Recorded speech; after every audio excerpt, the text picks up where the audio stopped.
Welcome to mid day debate. నేను విజయ్. కృష్ణా గోదావరి జలాలపై చర్చించేందుకు ఈ నెల 29 నుంచి తెలంగాణ అసెంబ్లీ సమావేశాలు నిర్వహించనున్నారు. ప్రాజెక్టులు, నీటి కేటాయింపులు, రాష్ట్ర విభజన తర్వాత ప్రాజెక్టులపై చేసిన వ్యయం, ఇలా అన్ని అంశాలపై సమగ్రంగా చర్చించాలని ముఖ్యమంత్రి రేవంత్ రెడ్డి యోచిస్తున్నారు. ఇదే అంశం ఇవాల్టి మిడ్ డే డిబేట్లో చర్చిద్దాం.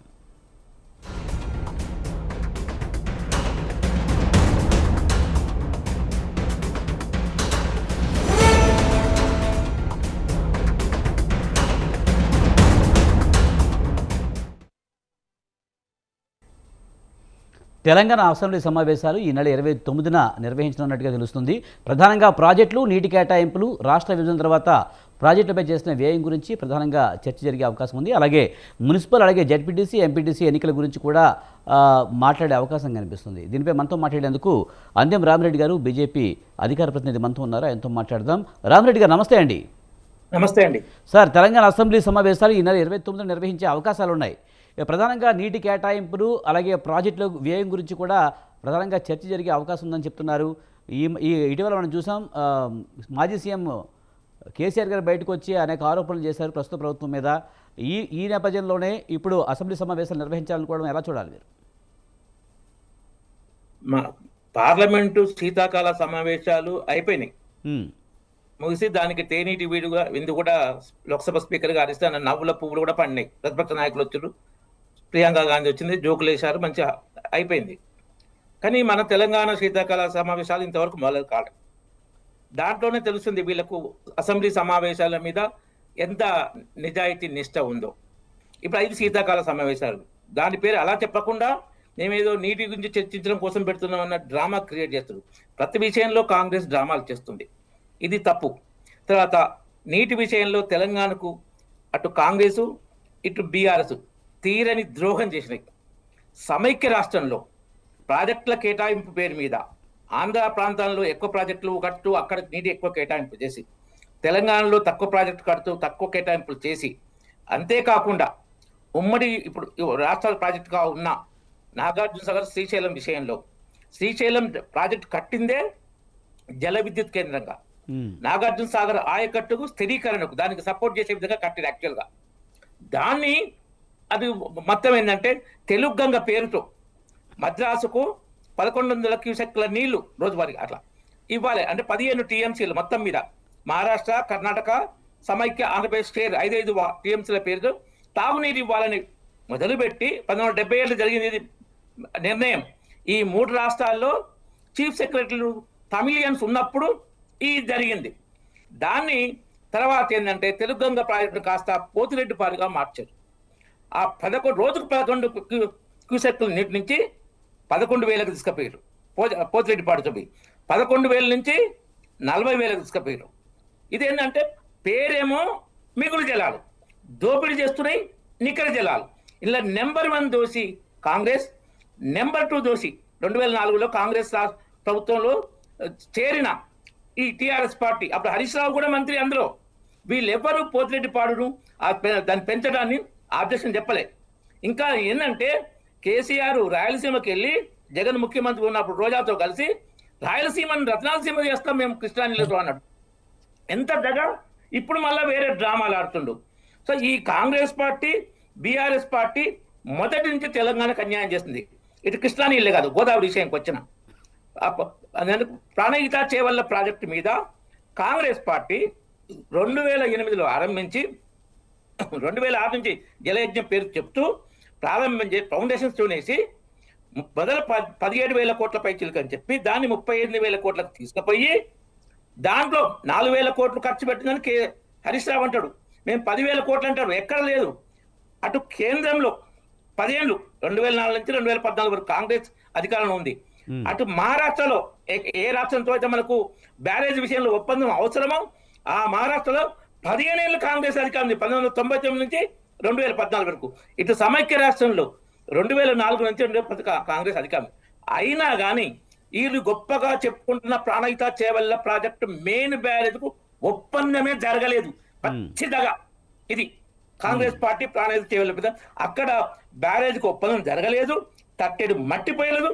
ఇక్కడ 600 మీటర్ల రామరెడ్డి గారు చేవెళ్ల దగ్గర మీరు కర్రలు చెప్పినట్టు చూపి బీఆర్ఎస్ భూగర్భ జలాలు పోయేటట్టు బీఆర్ఎస్ చేశారు. ఒక నిమిషం బీఆర్ఎస్ కాంగ్రెస్ రెండు కూడా తెలంగాణకి అన్యాయం చేస్తే ఇంకొక కే- పాయింట్, అ- ఇంకొక అ- పాయింట్, అధికారంలో ఇంకొక పాయింట్. అధికారంలో ఒక్క పాయింట్, కేంద్రంలో ప్లీజ్, ఒక్క అధికారంలో పాయింట్. ఉన్న బీజేపీ ఏం చేస్తుంది? కేంద్రం బాధ్యత కాదా? నీటి కేటాయింపులు ఎవరు చేస్తారు? ట్రిబ్యునల్స్ ఏం చేస్తున్నాయి? మరి దీనికి సంబంధించి మరి కేంద్రం ఏం చేస్తుందంటారు? కేంద్రం లోపం లేదంటారా? ఓకే, రాష్ట్రాల మధ్య ఈ గొడవల్ని చెప్తా. పరిష్కరించవలసిన అవసరం కేంద్రానికి లేదంటారా? ప్రాణహిత చేవల్ల పేరు మీద కాంగ్రెస్ దగా చేసే తెలంగాణకు కాళేశ్వరం పేరు మీద కేసీఆర్ దోపిడీ చేసిండు. కాళేశ్వరం పేరు మీద అక్కడ 4 టీఎంసీల స్టోరేజ్ లేకుండా డిజైన్ చేసి ఒప్పందం కూడా జరగకుండా ఇటు ఎల్లంపల్లి కానీ అటు మిడ్ మానేరు కానీ ప్రాణహిత చేవలలో భాగం కాదు.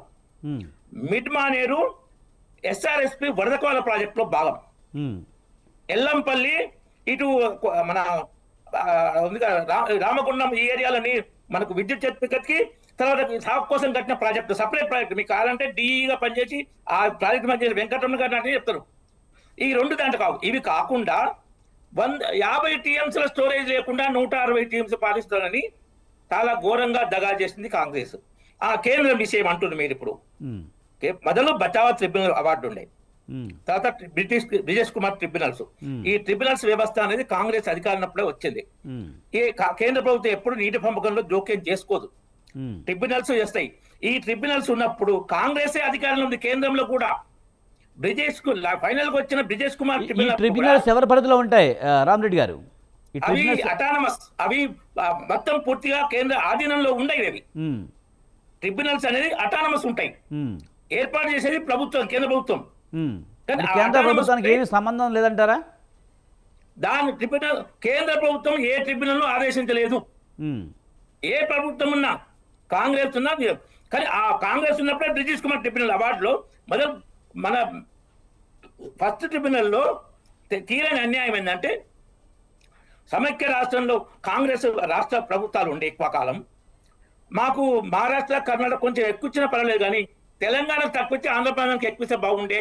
ఆ విధంగా చేసి రాష్ట్ర ఏపీ రీఆర్గనైజేషన్ యాక్ట్ లో తెలంగాణకు 299 టీఎంసీలే వచ్చేటట్లు, ఆంధ్ర ఏపీ విడిపోయిన ఆంధ్ర రాయలసీమకు 512 టీఎంసీలు, అంటే 67% భూభాగం ఉన్న నదీ పరివాహక ప్రాంతం కృష్ణా నది పరి ఉన్న తెలంగాణకేమో 36% నీళ్లు, 33% నదీ పరివాహక ప్రాంతం ఉన్న ఏపీకి ఏమో 64% నీళ్లు. ఎంత దగా ఇది! దీనికి ఫస్ట్ దోషి కాంగ్రెస్, తర్వాత దానికి సంతకం పెట్టింది కేసీఆర్, ఆయన ఇంకో దోషి. ఇంట్లో కేంద్ర ప్రభుత్వం ఏముండదు నీటి పంపకం విషయంలో. మాకు జరిగింది అన్యాయం, సమైక్య రాష్ట్రంలో జరిగింది. ఆ ట్రిబ్యునల్ తీర్పు ఇచ్చినప్పుడు సపరేట్ రాష్ట్రం లేదు, మా వాదన మేము వినిపించుకోలేకపోయినాం అన్నప్పుడు కేంద్ర ప్రభుత్వం అటు న్యాయశాఖకు ఇటు జలవనరుల శాఖ జలశక్తి మంత్రాలయకి లేఖలు రాసి సంప్రదింపు జరుపుతున్నాం. కానీ రామరెడ్డి గారు నిజంగా తెలంగాణకి నీటి కేటాయింపులు అన్యాయం జరుగుతుంటే అటు బీఆర్ఎస్ గట్టిగానే మాట్లాడుతుంది, కాంగ్రెస్ గట్టిగానే మాట్లాడుతుంది. ఎవరు అధికారంలో ఉన్నా ప్రతిపక్షంగా ఉన్న వాళ్ళు గట్టిగానే మాట్లాడుతున్నారు. కానీ బీజేపీ ఎప్పుడు తటస్థంగా ఉంటుంది, పెద్దగా దీని మీద ఉద్యమాలు చేసింది లేదు, గట్టిగా మాట్లాడింది లేదు. ఎందుకు?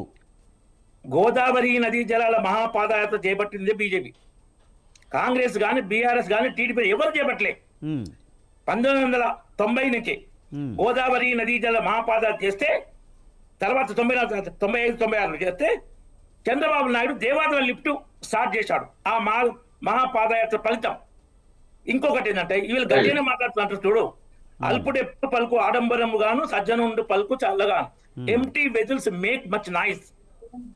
ఆ విధంగా ఓవర్ యాక్షన్ చేస్తున్నారు తప్ప ప్రాంతానికి మేలు చేసే విధంగా లేదు. ఓవర్ యాక్షన్ గా చేస్తున్నారు, పోటాపోటీగా కుమ్ముక్కై లోపల కుమ్ముక్కు బయటకు పంచాయితీ ఈ డ్రామాలు చేస్తున్నారు. దాంతో తెలంగాణ తీవ్రంగా నష్టపోయింది. ఏ నీతి పరంగా ఏ లెక్కకైనా బీజేపీ నుంచి నేను సిద్ధం చెప్పడానికి. రైట్ సార్, మనతో పాటు రాజ్ కుమార్ గారు కాంగ్రెస్ జాతీయ అధికార ప్రతినిధి మనతో ఉన్నారు. అలాగే ముందుగా అయితే మల్లిపాక యాదగిరి గారి దగ్గరికి వెళ్దాము. యాదగిరి గారు నమస్తే అండి. యాదగిరి గారు, ముఖ్యంగా తెలంగాణ అసెంబ్లీ సమావేశాలు నిర్వహించబోతున్నారు. మొన్న మాజీ సీఎం కేసీఆర్ వచ్చి రేవంత్ రెడ్డి ప్రభుత్వం మీద, అలాగే నీళ్ళ కేటాయింపు మీద, ప్రాజెక్టుల మీద చాలా తీవ్ర ఆరోపణలు చేశారు. ఈ నేపథ్యంలో అసెంబ్లీకి అన్నీ మాట్లాడదామంటూ కూడా రేవంత్ రెడ్డి సవాల్ విసిరారు. ఈ నేపథ్యంలో అసెంబ్లీకి కేసీఆర్ వచ్చే అవకాశం ఉందా? నీటి కేటాయింపుల మీద ప్రశ్నించే అవకాశం కనిపిస్తుందా?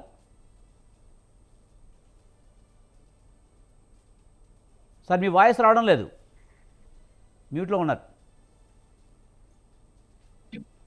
మీకు స్వతంత్ర టీవీ ప్రేక్షకులకు ఛానల్లో ఉన్న వారికి నమస్తే. ఇప్పుడు 2 సంవత్సరాల తర్వాత ఒక్కసారి కేసీఆర్ గారు వచ్చి తెలంగాణకు జరుగుతున్న అన్యాయాన్ని వేలెత్తి చూపినందుకే ఈ రోజు ఉక్కిరి బిక్కిరై ప్రభుత్వమే ఒక చలిజ్వరం వచ్చినట్టు కేసీఆర్ దెబ్బకు ఉక్కిరి బిక్కిరై మంత్రులు 8 మంది మంత్రులు ఒకేసారి ప్రెస్ మీట్లు పెట్టి ముఖ్యమంత్రి గారు స్వయంగా ముఖ్యమంత్రి గారు కూడా చిట్ చాట్ పెట్టడం అనేది అది ప్రజలందరూ గమనిస్తున్నారు. ఆరోపణలు చేసినప్పుడు మరి సమాధానం చెప్పాల్సిన అవసరం కూడా ఉంటుంది కదా సార్ యాదగిరి గారు? ఆరోపణలు చేసినప్పుడు మనకి సమాధానం చెప్పాల్సిన అవసరం ఉంటుంది కదా, వాళ్ళు బయటకు వచ్చి మాట్లాడడం తప్పేముంది? అదే చెప్తున్నాం కదా, కేసీఆర్ గారు ఏదైతే చెప్పారో దాని మీద చర్చ పెట్టండి. తెలంగాణకు జరుగుతున్న అన్యాయం మీద ప్రభుత్వం ఎందుకు మౌనం వహిస్తున్నది, ఎత్తిపోతల పథకాల మీద ఎందుకు మౌనం వహిస్తున్నది? గతంలో కేసీఆర్ గారు పాలమూరు రంగారెడ్డి జిల్లాకు 90 టీఎంసీల నీళ్లు కావాలని చేస్తే దానికి ఈ రోజు 45 టీఎంసీలకే ఎట్లా ఒప్పుకుంటాడో ముఖ్యమంత్రి గారు అది చెప్పకూడదండి. అదే గోదావరి మీద బనకచర్ల ప్రాజెక్టు కడుతుంటే తెలంగాణకు అన్యాయం జరుగుతుంటే చెప్పకూడదండి. మరి కేసీఆర్ గారు తెలంగాణకు అన్యాయం జరుగుతుంటే ఉమ్మడి రాష్ట్రంలో తెలంగాణకు అన్యాయం జరుగుతుంటేనే కదా కేసీఆర్ గారు ఒక్కడుగా బయలుదేరి తెలంగాణ రాష్ట్రాన్ని సాధించి తెలంగాణ జాతి మొత్తం అందరినీ ఐక్యం చేసి తెలంగాణ సాధించిన తర్వాత 10 సంవత్సరాలు ముఖ్యమంత్రిగా ఉండి ప్రతి గొప్ప గొప్ప ప్రాజెక్టులు కట్టి ప్రతి దానికి అన్ని వర్గాల ప్రజలను అభివృద్ధి చేసిన తర్వాత ఈ రోజు సరే కాంగ్రెస్ ప్రభుత్వం వాళ్ళు ఇచ్చిన అబద్ధ హామీలకు ఏదో రకంగా ఒక్కసారి మాకు అవకాశం ఇవ్వండి అని చెప్పేసి అనేక అబద్ధ హామీలు చెప్పడం వల్ల ఒక అవకాశం ఇచ్చిర్రు. మరి వాళ్ళు చెప్పింది అయితే ప్రజలకు తెలుసు కదండి. కేసీఆర్ గారు చెప్పింది కూడా కొత్తగా ఏం లేదు కదా. ఇప్పుడు డిసెంబర్ దాకా కొత్త ఆడపడుచులో పెళ్లి చేసుకుంటే డిసెంబర్ దాకా ఆగండి, డిసెంబర్ కంటే ముందు పెళ్లి చేసుకుంటే ₹1,00,000 దాని తర్వాత తులం బంగారం వస్తుంది, రైతులకు 10,000 వస్తాయి, డిసెంబర్ తర్వాత వస్తే 15,000 వస్తాయి. అదే విధంగా దళిత బంధు 10 లక్షలు ఇస్తుండు, నేను 12 లక్షలు ఇస్తాను అని చెప్పేసి అనేక చెప్పుకుంటూ పోతే చాలా సమయం పడుతుంది. ఇన్ని అబద్ధ హామీలు చేసిన తర్వాత వారికి ఒక అవకాశం ప్రజలు ఇస్తే తెలంగాణ అయినా ఇచ్చిన తర్వాత సరే నిజంగా ప్రజా తీర్పును గౌరవిస్తూ సరే వాళ్ళు ఏ రకంగా చూసినా కూడా ఒకసారి వాళ్ళకి అవకాశం ఇవ్వడం కోసం కేసీఆర్ గారు 2 సంవత్సరాలు వాళ్ళకి అవకాశం ఇచ్చిండు. అయినా తెలంగాణకు అన్యాయం జరుగుతుంది కాబట్టి ఈ రోజు బయటకు వచ్చి తెలంగాణ రాష్ట్రం కోసం జరుగుతుంది. యాదగిరి గారు బయటకు వచ్చారు, సరే అసెంబ్లీకి వస్తారా రారా అది క్లారిటీ ఉందా మీ పార్టీకి? ఏంటండి ఆయన క్షేత్రస్థాయిలో బయటకు వస్తాను సభలు పెడతానని చెప్పారు కదా కేసీఆర్, అసెంబ్లీకి వస్తారా? అసెంబ్లీకి వస్తారా అనేది మీరు అసెంబ్లీ పెట్టండి, దాని తర్వాత ఏం జరుగుతుందో ప్రజలు చూస్తారు. అలాగా సార్. ఇప్పుడు యాదగిరి గారు నేను ఏమంటున్నానంటే కేసీఆర్ గారు చాలా ఆరోపణలు చేశారు, రేవంత్ రెడ్డి ఫెయిల్యూర్ మీద చెప్పారు, అలాగే నీటిని అక్రమంగా ఏపీకి తరలించుకుపోతుంటే చూస్తూ ఊరుకుంటారని చెప్పారు, నీటికి గురుదక్షిణ ఇస్తున్నారని రకరకాల ఆరోపణలు చేసిన నేపథ్యంలో మరి కేసీఆర్ వస్తేనే ఈ నీటి పంచాయతీ తేలే అవకాశం ఉంటుంది కదా, ఎవరి హయాంలో ఎంత జరిగిందనేది ఒక క్లారిటీ వచ్చే అవకాశం ఉంటుంది కదా.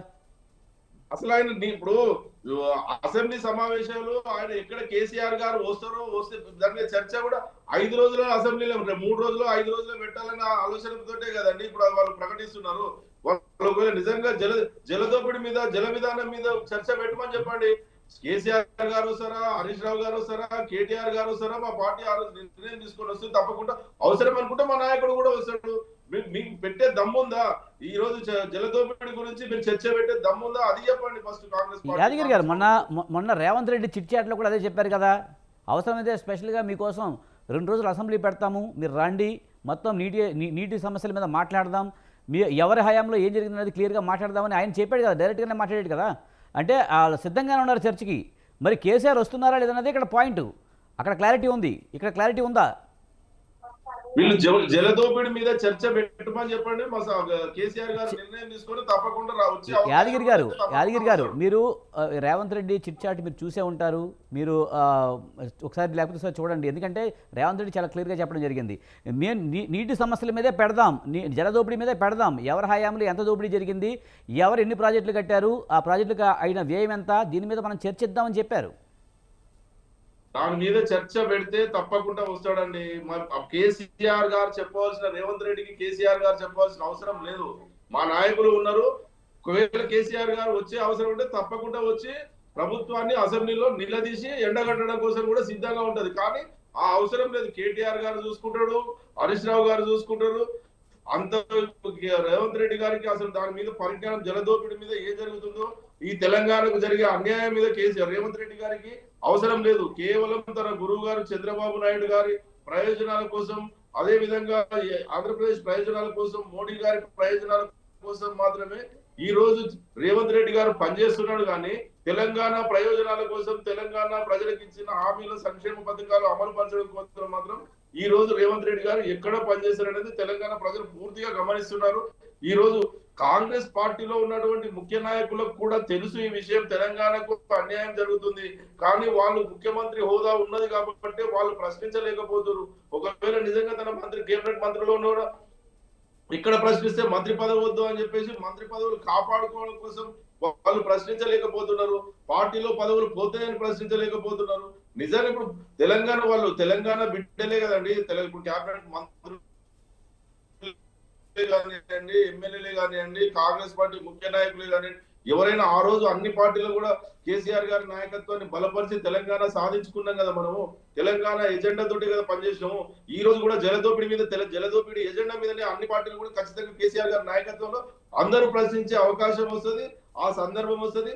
దాని మీద మా నాయకుడు కేసీఆర్ గారు నిన్న చెప్పినట్టు ఊరూరా డప్పు కొట్టి దండోరా వేసి ప్రభంజనం సృష్టించి ఈరోజు తెలంగాణకు జరుగుతున్న అన్యాయాన్ని రేవంత్ రెడ్డి గారు చేసి అన్యాయాన్ని ప్రజలకు చెప్పడం కోసము, జలదోపిడిని అడ్డుకోవడం కోసమే సార్ బయటకు వస్తున్నాడు. తప్పకుండా ప్రశ్నిస్తాడు.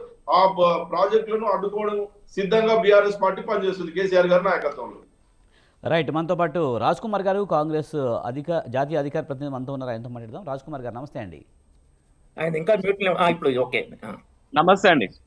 రాజ్ కుమార్ గారు, తెలంగాణ అసెంబ్లీ సమావేశాలు అయితే 29 నిర్వహించనున్నారనే వార్తలు అయితే వస్తున్నాయి. మరి నీటి కేటాయింపులు అలాగే ప్రాజెక్టులు వ్యయం మీద కూడా ప్రధానంగా చర్చ జరిగే అవకాశం ఉందంటున్నారు.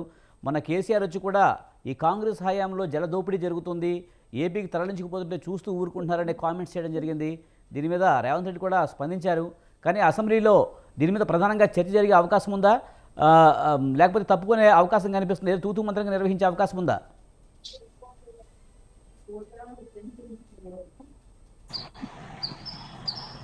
రాజ్ కుమార్ గారు.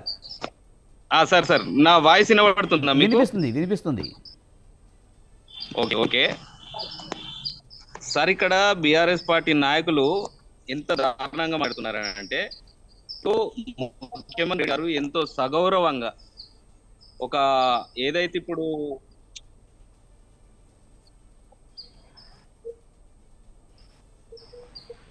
సార్ ఓకేనా సార్ నా వాయిస్ ఓకే, కానీ మీరు కెమెరా అటు ఇటు తిప్పుతున్నారు. మీది రొటేషన్ చేసుకోండి. ఓకే, ఎలా బాగానే ఉంది. సార్ ఓకేనా? ఇప్పుడు ఓకేనా? Okay done. Sir sorry for the disturbance.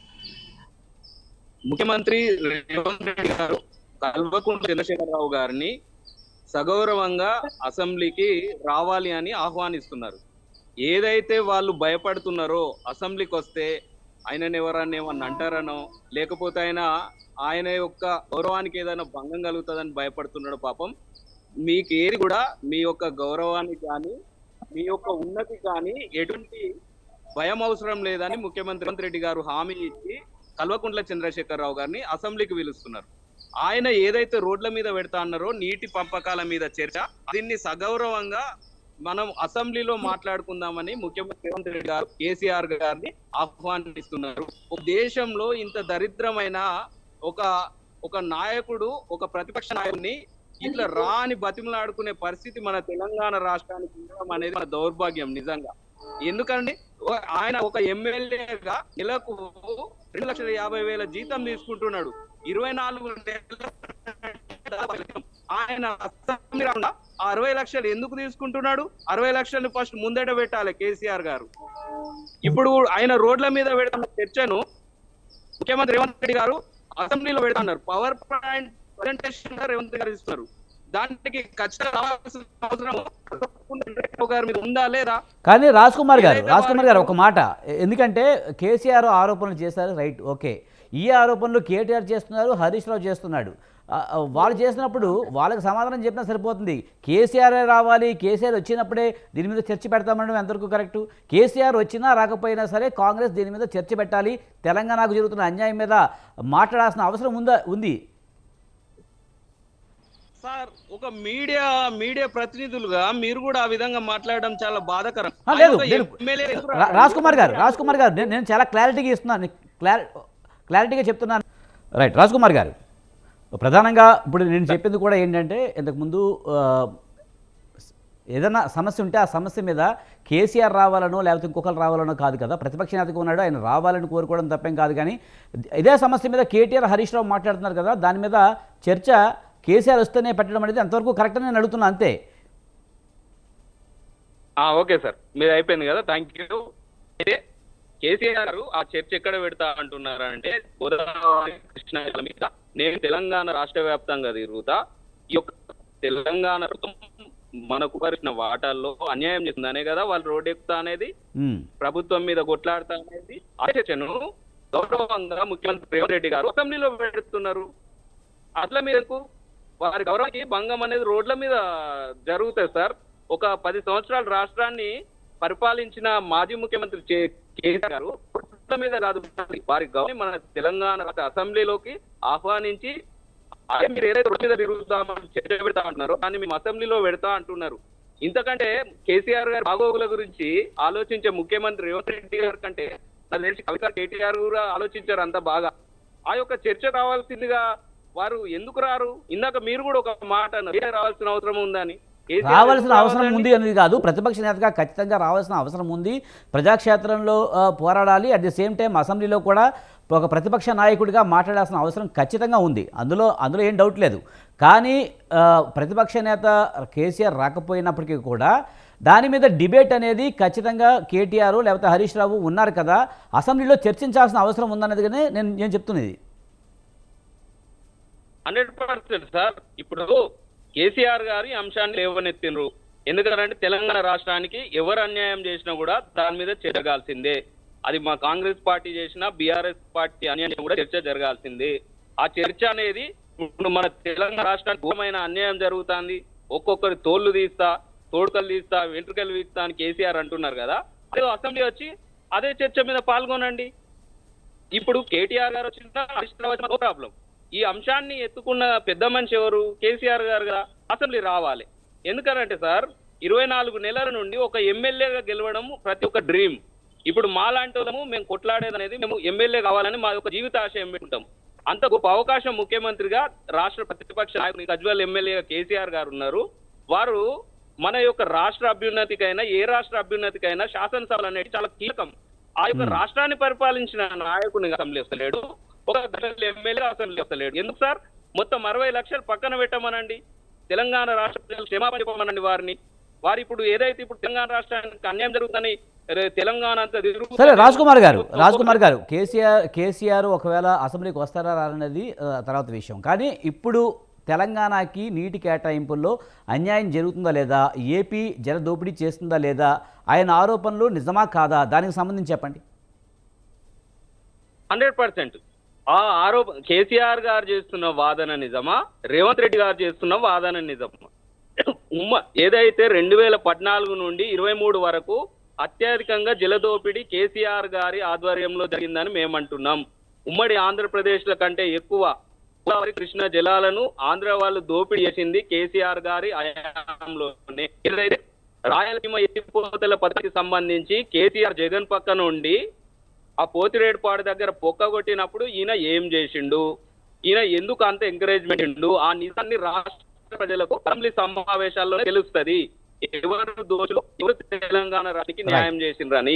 ఇది చెప్పుకోవడానికే కదా అసెంబ్లీ. ఇంతకంటే గొప్ప వేదిక ఏదైనా ఉంటుందా సార్?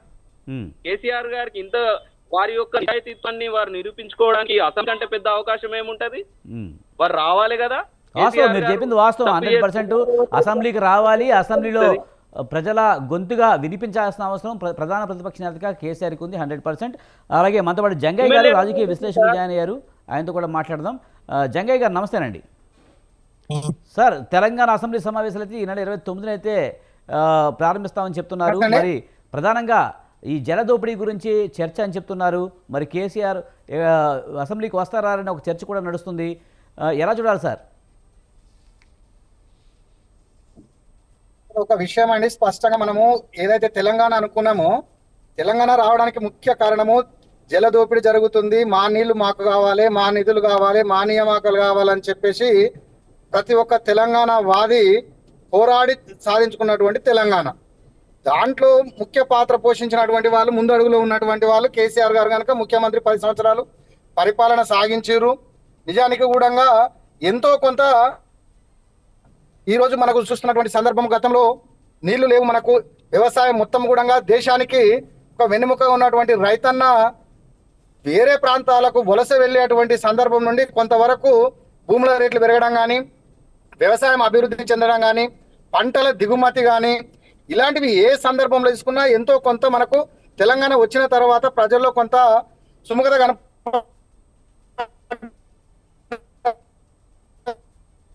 అన్నది నగ్న సత్యంగా మన రేవంత్ రెడ్డి గారు వచ్చిన తర్వాత కూడా దాన్ని కొంతవరకు ఇంప్లిమెంట్ చేస్తూ ఈ రోజు ఆంధ్ర పాలకులు ఏదైతే ఉన్నారో, గతంలో ఉన్నటువంటి చంద్రబాబు నాయుడు, తర్వాత రాజశేఖర రెడ్డి గారు కానివ్వండి, రాజశేఖర రెడ్డి గారి కుమారుడు జగన్మోహన్ రెడ్డి గారు కానివ్వండి, ఈ రోజు ఉన్నటువంటి చంద్రబాబు గారు కానివ్వండి, ఎప్పటికప్పుడు తెలంగాణ మీద అక్కసు కక్కుతూనే ఉన్నారు. ఎక్కడ కూడా వాళ్ళ యొక్క నీళ్లు కానీ నిధులు కానీ మనం చేసుకుంటున్నటువంటి సందర్భంలో తెర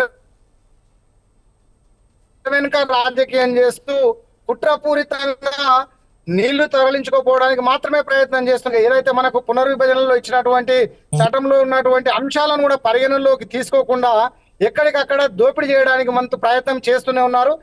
ఇందులో జగన్ స్పెషల్ అని లేదు, చంద్రబాబు నాయుడు గారు స్పెషల్ అని లేదు. ప్రతి ఒక్కరు కూడా వారి ప్రాంతం మీద మమకారంతోనో ప్రేమతోనో వాళ్ళ ప్రజల మీద ప్రేమతోనో వాళ్ళు తీసుకెళ్తున్నారు. కానీ దాన్ని అరికట్టాల్సినటువంటి అంశం మనం ఈ రోజు మీరు చెప్పినట్టు ఆయా రాష్ట్రాల ప్రయోజనాల కోసం అక్కడ జగన్మోహన్ రెడ్డి ఉన్నా లేకపోతే చంద్రబాబు నాయుడు ఉన్నా వాళ్ళు అక్కడి నుంచి నీటిని తీసుకువెళ్తున్నారు అనుకోవచ్చు. మరి ట్రిబ్యునల్స్ ఏం చేస్తున్నాయి, ఇక్కడ ప్రభుత్వాలు ఏం చేస్తున్నాయి? ఎందుకంటే ఇక్కడ రేవంత్ రెడ్డి ఉన్నప్పుడు, అక్కడ చంద్రబాబు ఉన్నప్పుడు గొడవ ఏముండదు. రైట్, అక్కడ అక్కడ అక్కడ జగన్మోహన్ రెడ్డి, ఇక్కడ కేసీఆర్ ఉన్నప్పుడు ఏం గొడవ ఉండదు. కానీ ప్రతిపక్షంలో ఎవరైతే ఉంటారో వాళ్ళు మాత్రమే గొడవ చేస్తూ ఉంటారు. ఇదంతా రాజకీయ అవసరాల కోసం చేస్తున్నారు అనుకోవచ్చా, లేకపోతే నిజంగా రాజకీయ జలదోపిడిని అడ్డుకోవడం కోసమే అనుకోవాలా? ఇక్కడ రెండు ద్విముఖంగా చూడొచ్చండి మనము. ఎందుకంటే ట్రిబ్యునల్స్ మీరు ఏదైతే చెప్పారో, గతంలో మనం తీసుకున్నట్లయితే హరీష్ రావు గారు కానివ్వండి, లేదంటే కేసీఆర్ గారు కానివ్వండి, ఎన్నోసార్లు ప్రధానమంత్రి నరేంద్ర మోడీ గారిని కలిసేసి ట్రిబ్యునల్స్ మీద ఇట్లాంటి కేసులు నడుస్తున్నాయి, అయినప్పటికీ కూడా మాకు జరుగుతుందని చెప్పేసి కొన్ని ఇచ్చినప్పటికీ కూడా దాని మీద ఇప్పటి కూడా కేంద్రం కూడా ఎలాంటిది ఇవ్వలేదు మనకు రిప్లై. కనీసం కేంద్రం సపోర్ట్ చేస్తుందంటే లేదు. రైట్, రామరెడ్డి గారు మీరు మాట్లాడారు కానీ మీకే ఇస్తాను అవకాశం. ఆయన ఆరోపణలు రైట్ ఏంటండి, ట్రిబ్యునల్ లో ఉంది, ఇరు రాష్ట్రాల పంపకం విషయంలో ఇష్యూ ఉంది. ట్రిబ్యునల్స్ లో నడుస్తున్నప్పటికీ కూడా ఎక్కడ కూడా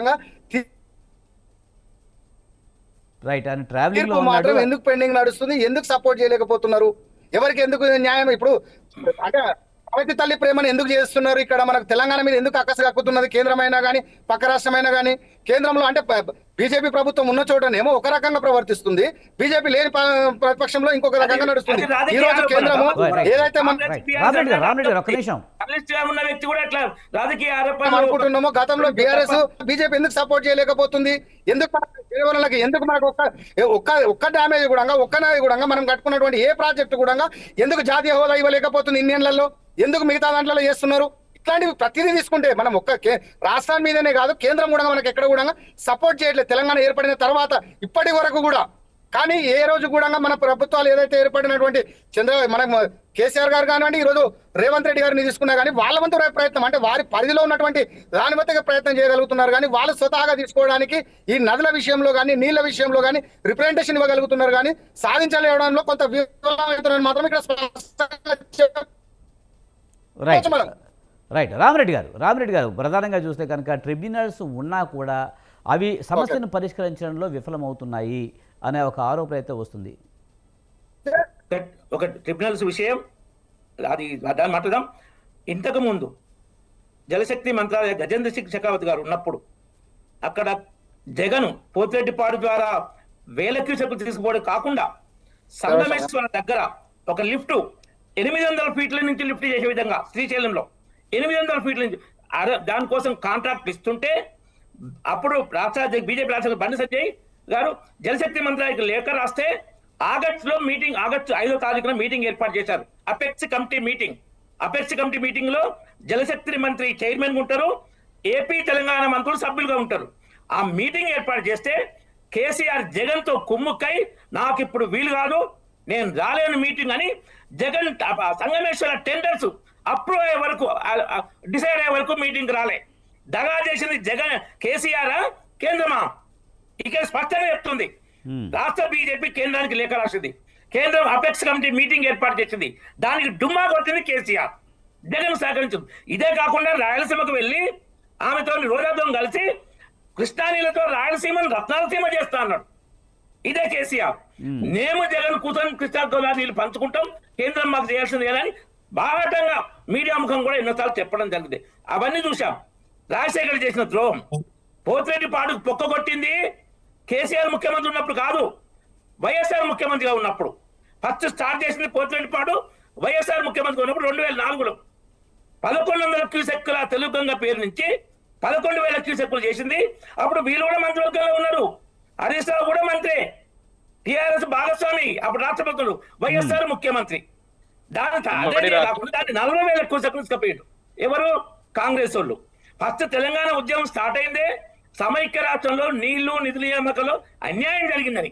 ఆ అన్యాయం జరిగిన వాళ్ళు సమైక్య రాష్ట్రంలో ముఖ్య పాలకులైన కాంగ్రెస్ పార్టీ. కాబట్టి ఆ తర్వాత ఇదే కాదు, శ్రీశైలం జల విద్యుత్ ప్రాజెక్ట్ ఏదో 834 ఫీట్ల వద్ద జల విద్యుత్ స్టార్ట్ చేయాలని మొదలుంటే దాన్ని 850 తీసుకుపోయింది వైఎస్ రాజశేఖర రెడ్డి ముఖ్యమంత్రి ఉన్నప్పుడు. ఎందుకంటే పేదం మిగులు జలాలు, దోపిడీ చేసిన నికర జలాలు, నాగార్జునసాగర్కు నీళ్లు రాకుండా 854 వరకు ఆపి తర్వాత జల విద్యుత్ చేస్తామని. ఆయన రెండోసారి ముఖ్యమంత్రి అయినాక అంతటితో ఆగలే, 870 వరకు కూడా జల ఉత్పత్తి చేయలే. తర్వాత భయంకర వర్షాలు పడి 26,000 క్యూసెక్కులు వచ్చి ఆ శ్రీశైలం డ్యామ్ ఉంటుందా కొట్టుకుపోతే పరిస్థితి వచ్చింది. అంతకు నెల ముందే రాజశేఖర్ చనిపోవడం జరిగింది. ఈ రాజశేఖర్ కాంగ్రెస్ కానీ బీఆర్ఎస్ కానీ తెలంగాణకు చేసిన ద్రోహం. ఇలా బీజేపీ అప్పుడు అధికారం లేదు, ఉన్నప్పుడు తన వంతు పాత్ర కేంద్ర ప్రభుత్వం నిర్వహిస్తుంది. కానీ రామిరెడ్డి గారు, ప్రధానంగా బీజేపీ అధికారంలో ఉన్న రాష్ట్రాల్లో ఒక రకంగాను, అధికారంలో లేని రాష్ట్రాలతో ఒక రకంగా బిహేవ్ చేస్తున్నది అనేది ప్రధానమైన ఆరోపణ. ముఖ్యంగా తెలంగాణకి ఒక్క జాతీయ ప్రాజెక్టు కూడా ఎందుకు ఇవ్వలేదని ప్రధానంగా అడుగుతున్నారు. జాతీయ ప్రాజెక్టు పోలవరం అయ్యింది కాంగ్రెస్ అధికారంలో ఉన్నప్పుడు. ఏపీ రీఆర్గనైజేషన్ బిల్లులో కాంగ్రెస్ పెట్టడం వల్ల అయింది, మోడీ ప్రభుత్వం పెట్టలేదు. పోలవరం జాతీయ ప్రాజెక్టు, పోలవరానికి ఎందుకు జాతీయ హోదా ఇచ్చారనేది పాయింట్ కాదు, తెలంగాణ ప్రాజెక్టులకు ఎందుకు జాతీయ హోదా ఇవ్వడం అనేది పాయింట్. జాతీయ ప్రాజెక్ట్ కావాలంటే అందులో ఫండమెంటల్స్ ఉన్నాయి ఏంటంటే 2 కానీ అంతకన్నా ఎక్కువ రాష్ట్రాలు కానీ దానికి లబ్ధి చేకూరలే ఉండాలి. ఎస్సీ ఎస్టీ ఈ వాళ్ళకు కొంచెం స్పెషల్ గా బెనిఫిట్ అయి ఉండాలి. లేదా ఇంకోటి ఆ కరువు ప్రాంతం ఇట్లా చేయాలి. ఇప్పుడు కేసీఆర్ ఇది ఉంది, పాలమూరు రంగారెడ్డి ఉంది, మీకు బెస్ట్ అర్థం కావాలంటే క్లియర్ చెప్తా. జూన్ 2015లో దానికి ఫౌండేషన్ స్టోన్ వేసి శిలాఫలకం వేసి సెప్టెంబర్ 2022లో అది డిపిఆర్ పంపిండు. 7 ఏళ్ళ 3 నెలల తర్వాత నువ్వు ఇక్కడ ఖర్చు పెట్టాం మొత్తం. సెప్టెంబర్ 2022లో డిపిఆర్ పంపితే ఎట్లా జాతీయ ప్రాజెక్ట్ అయింది? ఎట్లయితుంది? అక్కడ ఈవెన్ కాళేశ్వరం విషయంలో కూడా పార్లమెంట్ లో క్వశ్చన్ వేస్తే మీరు ఇప్పటికీ మా అనుమతి, మా అప్పుడు లేకుండా 56,000 కోట్లు ఖర్చు పెట్టారు. ఇది అది కేసీఆర్ దోపిడీ కోసం కట్టే ఉంది. ఇప్పుడు దీనికి ఇస్తే మేము మిగతా 20,000 కోట్లను పోయిస్తాం. ఆ విధంగా జాతీయ ప్రాజెక్ట్ అది మీకు ఓకేనా అని కూడా అనడం జరిగింది. దానికి వీళ్ళు ఒప్పుకోవాలి. మొత్తం వాళ్ళు 56,000 కోట్లు ముందు ఖర్చు పెట్టి అది ఇవ్వరు. జాతీయ ప్రాజెక్ట్ అంటే వాళ్ళ అప్రూవల్ ఖర్చు అయిన ఖర్చుకే లెక్క ఉంటుంది. సో ఈ విధంగా వీళ్ళు సొంత దోపిడీ కోసం ప్రాజెక్టులు కట్టి కేంద్రం ఇయ్యలేదు జాతీయ ప్రాజెక్ట్ బదనాం చేయడం రాజకీయ దురుద్దేశమే. కాబట్టి ఎక్కడైనా నువ్వు ఖర్చు మొదలు పంపి మేము జాతీయ ప్రాజెక్ట్ కావాలి. నిజంగా కూడా మా పాలమూరు రంగారెడ్డికి అర్హత ఉంది, ఇన్ టైంలో పంపింటే వచ్చే అవకాశం. ఎందుకంటే అత్యంత కరువు వెనుకబడిన ప్రాంతం పాలమూరు జిల్లా. ప్రతి నియోజకవర్గ అసెంబ్లీ హెడ్ క్వార్టర్ నుంచి బాంబేకి బస్సులు ఉన్నాయి, ముంబాయి, బొగ్గుబాయి, దుబాయ్ యాత్రలు చేశారు పాలమూరు జిల్లా వాళ్ళు.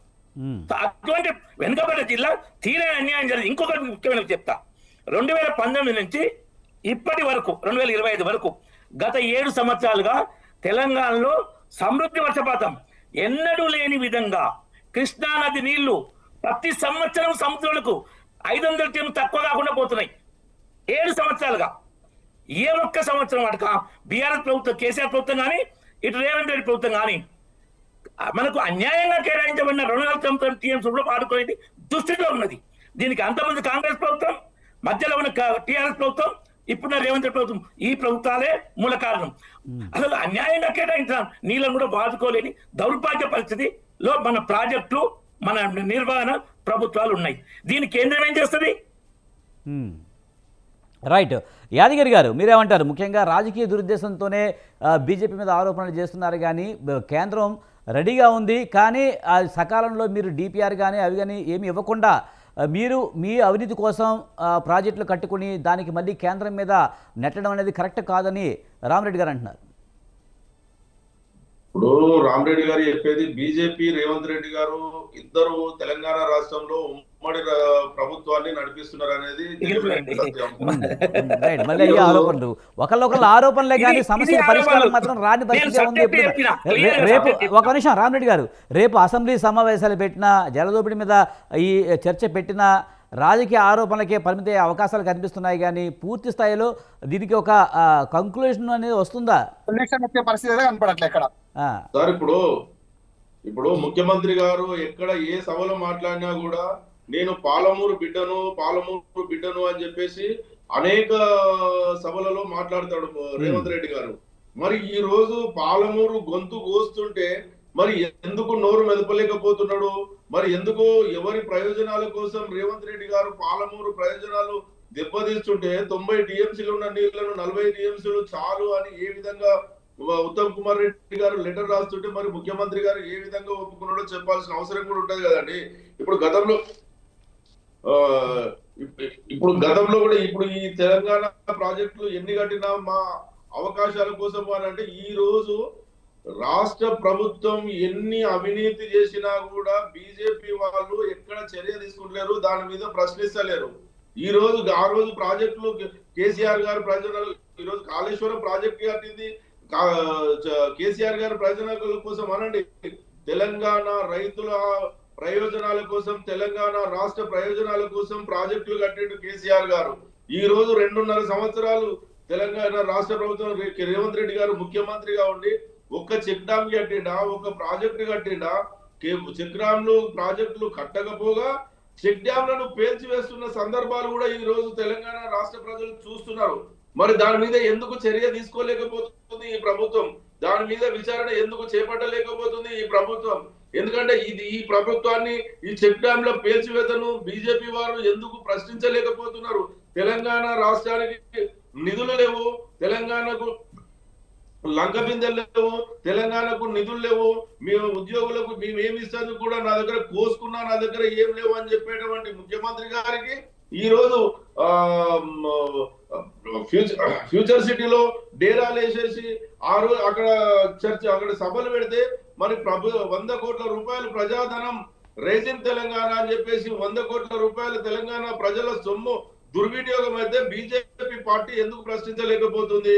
మరి అదే విధంగా రేవంత్ రెడ్డి గారు ఆయన కుటుంబ సభ్యులు ఆయన మనవడి కోరిక తీర్చడం కోసం అంతర్జాతీయ ఆటగాడు, ఫుట్బాల్ ఆటగాడిని మెస్సీని తీసుకొచ్చి వాళ్ళ మనమంతోటి ఆట ఆడిపిస్తే తెలంగాణ ప్రజల సొమ్ము 100 కోట్ల రూపాయలు నష్టం జరిగితే బీజేపీ పార్టీ ఎందుకు ప్రశ్నించలేకపోతుంది?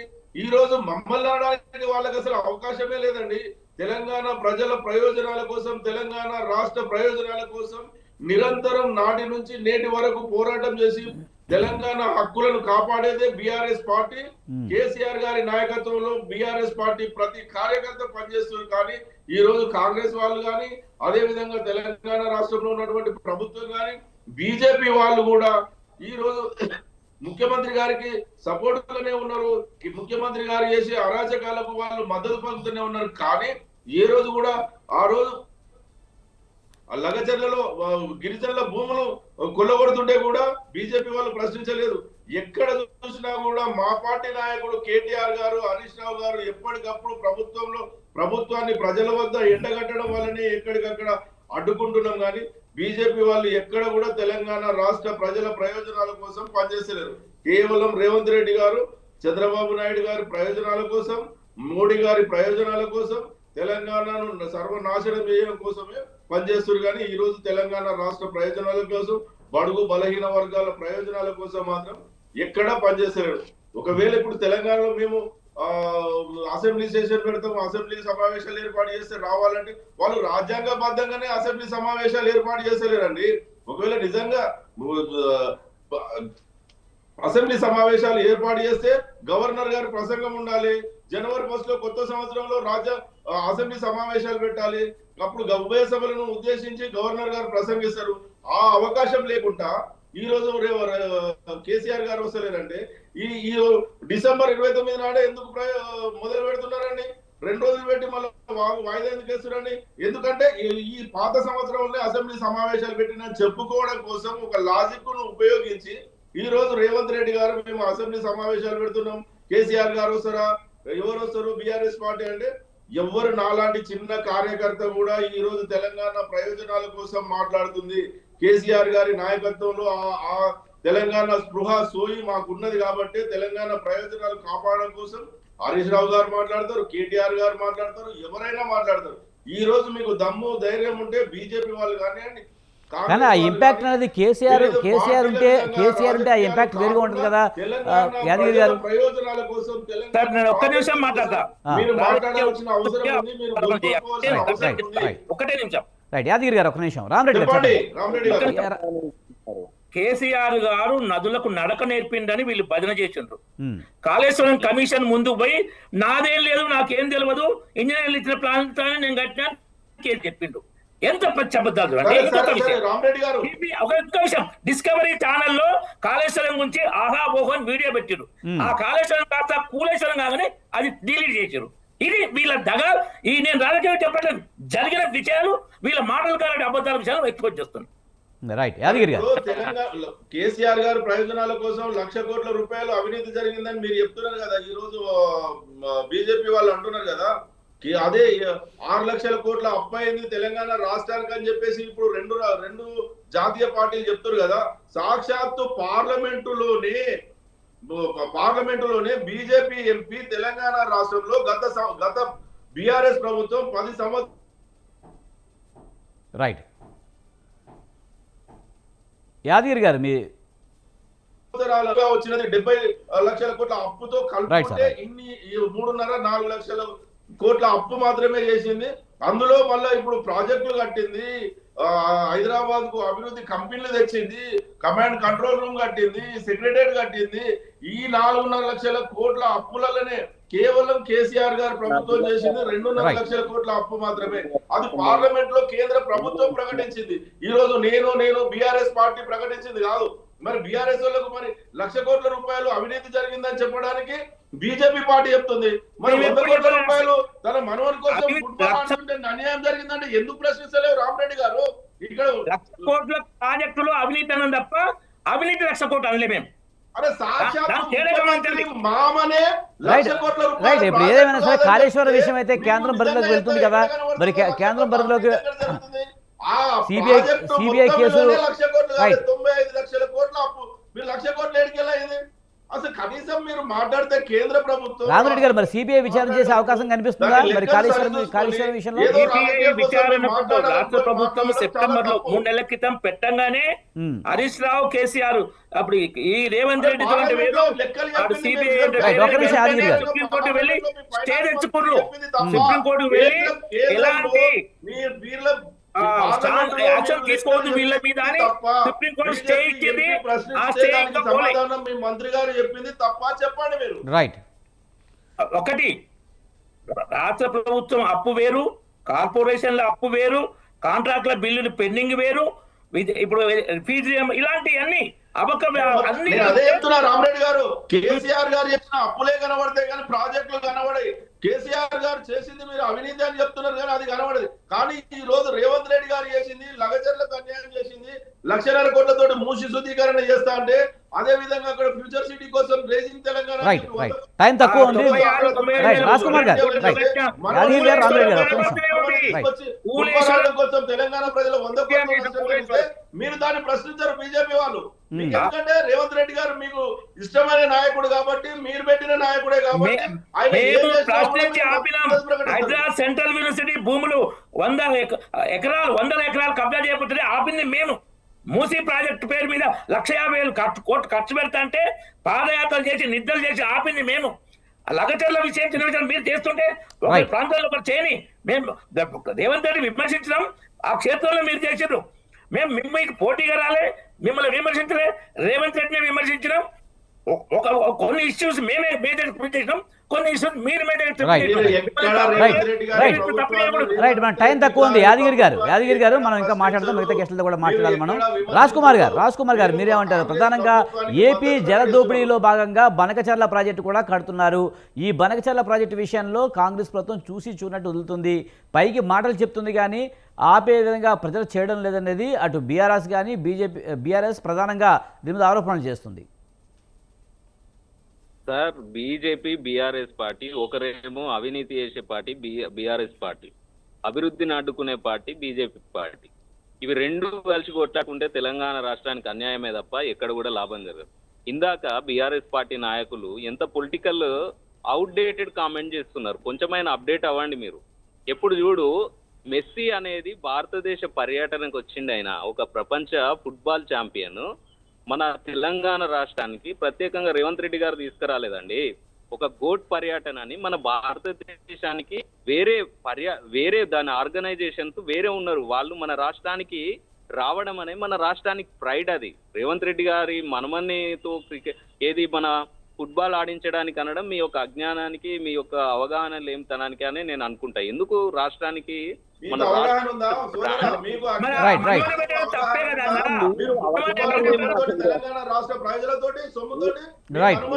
యాదగిరి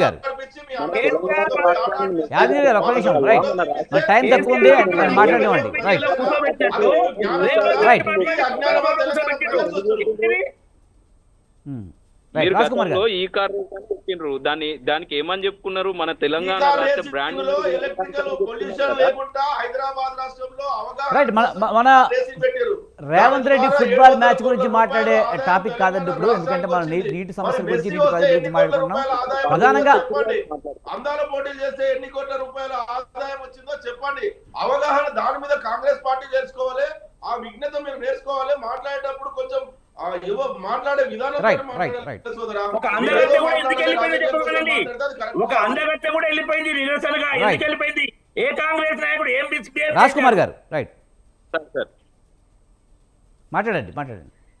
సార్, ఇక్కడ ఇందాక వాళ్ళు ఏమని చెప్పిండ్రు అని అంటే కేవలం 3,50,000 కోట్లే అప్పులు చేసిండ్రు, అది కాగ్ రిపోర్ట్ బయట పెట్టిందని చెప్పిండ్రు. మరి పెండింగ్ వీళ్ళు ప్రత్యేక కార్పొరేషన్లు తీసుకొని చేసిన అప్పు, పెండింగ్ బిల్స్ అన్ని కలుపుకొని 6,00,000 కోట్లు అప్పు ఉన్నదని బట్టి విక్రమార్క గారు అసెంబ్లీలో అప్పుల మీద శ్వేతపత్రం విడుదల చేసినప్పుడు మాత్రం కేసీఆర్ గారు రారు. మేము ఉన్న నిజాలు చెప్తే వీళ్ళు ఏంది ఒక కాగ్ రిపోర్ట్ చెప్తాను, మరి ప్రత్యేక కమిషన్ల మీద పెట్టి చెప్తలేరు. ఇంకోటి ఏమంటున్నారు, మేము ఐటీ డెవలప్ చేసినాం, మేము ప్రాజెక్టులు కట్టినామని చెప్తున్నారు. చెప్పండి, మేమేమంటామనంటే మీరు అవినీతి చేసిండ్రు, ప్రతి జిల్లాకు 2 ఎకరాల స్థలం ఆపుకున్నారు బీఆర్ఎస్ పార్టీ నాయకులు. ఏది ప్రభుత్వ స్థలాలు ఆపుకొని ప్రతి జిల్లాకి కూడా పార్టీ ఆఫీసులు కట్టుకొని అవినీతి చేసిండ్రు, అది కూడా చెప్పుండ్రి.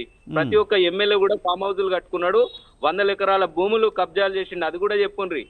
రాజ్ కుమార్ గారు నేను అడిగిన దానికి చెప్పండి. ప్రజెంట్ ఇప్పుడు ఏపీ ప్రభుత్వం అక్కడ బనకచర్ల ప్రాజెక్టు కడుతుంది. ఆ బనకచర్ల ప్రాజెక్టు వలన తెలంగాణకి నీటి వాటా ఏంటో తేల్చకుండా అక్కడ బనకచర్ల ప్రాజెక్టు కట్టడం కరెక్ట్ కాదు, ముందు మా వాటా తేల్చని అడుగుతున్నారు. దీని మీద కాంగ్రెస్ ప్రభుత్వం ఏం చేస్తుంది, దానికి సంబంధించి చెప్పండి. బనకచర్ల ప్రాజెక్టుకు సంబంధించి దానిని నిర్ణయాన్ని ఆపాలని చెప్పేసి ముఖ్యమంత్రి కావచ్చు ఆ యొక్క భారీ నీటిపారుదల శాఖ ఎవరైతే ఉత్తమ్ కుమార్ రెడ్డి గారు కూడా దాన్ని ఆపాలనే చెప్పి మేము మాట్లాడుతున్నాం. దానికోసం కోరాడం కూడా దానికి ఏడ కూడా మేము గతంలో కేసీఆర్ గారు ఆంధ్రాకి ఆ కృష్ణా జిల్లాలో 512 టీఎంసీలు ఇవ్వండి, మాకు 299 జాలని మేము ఎక్కడ సంతకాలు పెట్టట్లేదు. మేము కూడా ఆ బనకచెర్ల ప్రాజెక్టుకు ముఖ్యమంత్రి రేవంత్ రెడ్డి గారు కానీ మా యొక్క భారీ నీటిపారుదల శాఖ మంత్రి ఉత్తమ్ కుమార్ రెడ్డి గారు సంతకాలు పెడితే మాట్లాడాలి. మేము దాని గురించి కొట్లాడుతున్నాం, దాన్ని మేము అడ్డుకుంటాం. ఇంతకంటే మీకు ఇంకేం క్లియరెన్స్ కావాలి? ఇప్పుడు ఏమన్నా బనకచెర్ల ప్రాజెక్ట్ పూర్తయిందా? రేవంత్ రెడ్డి గారు మా యొక్క ఇది జగన్ గారిని కేసీఆర్ గారు పక్కన పెట్టుకొని మేము ఆంధ్ర కృష్ణ మీ రాయలసీమ రతనాల సీమ చేస్తా అని చెప్పి ఏమన్నా మా యొక్క రేవంత్ రెడ్డి గారు మాట్లాడుతున్నారా? ఈ తెలంగాణ రాష్ట్రాన్ని తెచ్చినాం, తెలంగాణ కోసం సావు నోట్ల తలకాయ పెట్టి తెచ్చినాం అని చెప్పిన కేసీఆర్ మరి మనకు కృష్ణా జిల్లాలో 512 టీఎంసీలు ఆంధ్ర కేటాయించి ఏం చేసిండు? ఎందుకు సావు నోట్ల తలకాయ పెట్టలేదు కేసీఆర్? మరి అప్పుడేమన్నా తలకాయకి ఏమన్నా అయిందా, గాయమైందా? అవన్నిటి మీద చర్చ చేద్దామని 2013లో మాట్లాడేది. ఉమ్మడి ఆంధ్రప్రదేశ్ లో 2013లోనే 500 టీఎంసీ 299 టీఎంసీలకు కాంగ్రెస్ ప్రభుత్వమే దాని మీద ఒప్పందం చేసుకుంది. Yes correct. అది ఫైట్ చేయాలి కదా అన్న, ఫైట్ చేయాలి కదా కేసీఆర్ గారు. మరి సంతకాలు ఎందుకు పెట్టిండ్రు రాష్ట్ర ముఖ్యమంత్రిగా? అది కూడా కరెక్ట్. ఎందుకు పెట్టిండ్రు? రైట్ ఎందుకు పెట్టిండ్రు? రైట్, టైం తక్కువ ఉంది. ఫైనల్ గా జంగయ్య గారిని తీసుకుందాం. జంగయ్య గారు, ఈ నీటి పోరాటాలు ఎప్పుడు ఆగుతాయంటారు? రాజకీయ విశ్లేషకులు చెప్పండి. ముఖ్యంగా ఏ ప్రభుత్వం వచ్చినా సరే తెలంగాణ ఉద్యమం జరిగిందే ముఖ్యంగా నీటికి సంబంధించి. కానీ ఇప్పుడు తెలంగాణ వచ్చినప్పటికీ కూడా ఈ దోపిడీ ఉందనేది మిగతా రాజకీయ పార్టీల ఆరోపణలు. మరి ఈ నీటి యుద్ధం లాగాలంటే ఈ ఇరు రాష్ట్రాల ప్రభుత్వాలు ఏం చేయాలి? కేంద్ర ప్రభుత్వం ఏం చేయాల్సిన అవసరం ఉందంటారు?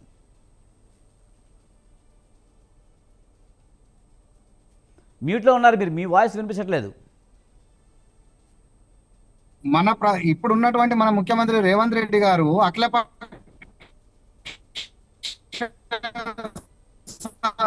అఖిలపక్షాన్ని ఢిల్లీకి, అదే విధంగా రాజకీయ విమర్శలు పక్కకు పెట్టి మన తెలంగాణకు కావలసినటువంటి ప్రతి ఒక్క నాయకుడు ఏ పార్టీలకు అతీతంగా, ఎందుకంటే ఇది ప్రజలకు సంబంధించినటువంటి సాగునీరు తాగునీరు మనకు రేపు భవిష్యత్ అవసరాలకు కావాల్సిన సందర్భం కనుక పార్టీలు ఎలక్షన్ల అప్పుడు మాత్రమే రాజకీయంగా చేసుకోవచ్చు, కానీ రాజకీయాలు చేయాలి. కానీ కనీసం ఇప్పుడు ప్రజా అవసరాల కోసం ఖచ్చితంగా అన్ని పార్టీలు కలిసి ఖచ్చితంగా ఒక నిర్ణయం తీసుకోవాల్సిన అవసరం ఉంది. పక్క రాష్ట్రం ఎవరైనా సరే ఏదైనా సరే అన్యాయం జరుగుతున్నప్పుడు మనం ఏకం కావాల్సిన సందర్భం. దానికి రేవంత్ రెడ్డి గారు ఈ రోజు ఖచ్చితంగా అన్ని పార్టీలను ఢిల్లీకి తీసుకెళ్లి ప్రధానమంత్రి నరేంద్ర మోడీ గారితో కానివ్వండి, అదేవిధంగా ట్రిబ్యునల్స్ లో ఉన్నటువంటి కేసుల విషయంలో కానివ్వండి, ప్రతి దాంట్లో కూడా మనము చర్య తీసుకొని మనకు జరుగుతున్నటువంటి అన్యాయాన్ని ప్రతి ఒక్క రైట్